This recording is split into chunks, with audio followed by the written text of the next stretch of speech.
Hi friends, இதில் நம்ம என்ன செய்ய போகிறோன்னா பிரியாணி செய்ய போகிறோம். அது தேவையான விறகு எடுத்துக்கலாம்.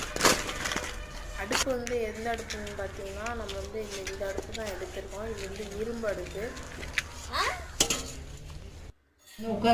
வெள்ளைப்பூடு கட் பண்ணிக்கலாம், வெங்காயம், தக்காளி, பச்சை மிளகா, ஜிஞ்சர் இதெல்லாமே நம்ம இப்போ கட் பண்ணி வச்சு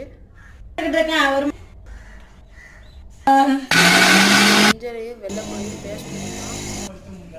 தேவையான ஸ்பைசஸ் எல்லாமே எடுத்தாச்சு. சட்டி வச்சுக்கலாம். சட்டியில் கொஞ்சமாக ஹீட் பண்ணிட்டு அதில் ஆயில் ஊற்றலாம்.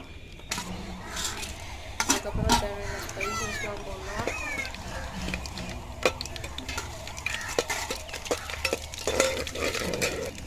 நல்லா வதக்கணும். ஸ்பைசஸ் வெங்காயம் போடணும். நான் 4 தான் யூஸ் பண்ணியிருக்கேன்.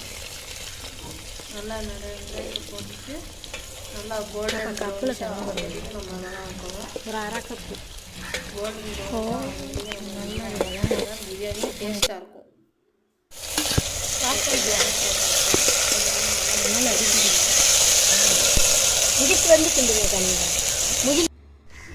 இப்போ நம்ம சாப்பாடு அரிசியை உள்ளக்க போடலாம். தண்ணி ஊற்றி அரிசியை நல்லா ஊற வச்சுருந்தேன்.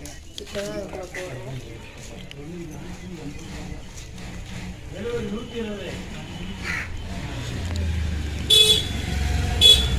இப்போ நான் போய் கிடக்கிற பாத்திரத்தை விளக்கி வச்சுட்டு வரேன்னா இப்போ ஒரு பார்த்துட்டு போங்க. ஒரு ½ லெவன் பசி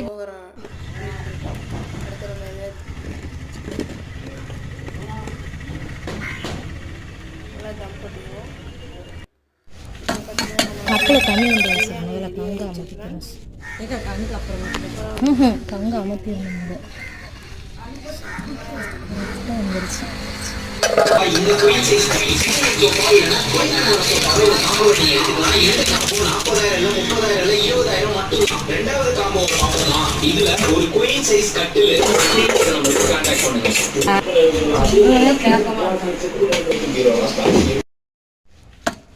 கப்பில் தண்ணி கொண்டு வச்சு முதல்ல கங்கு அமர்த்திக்கிறோம். அவ்வளோதான் ஃப்ரெண்ட்ஸ்.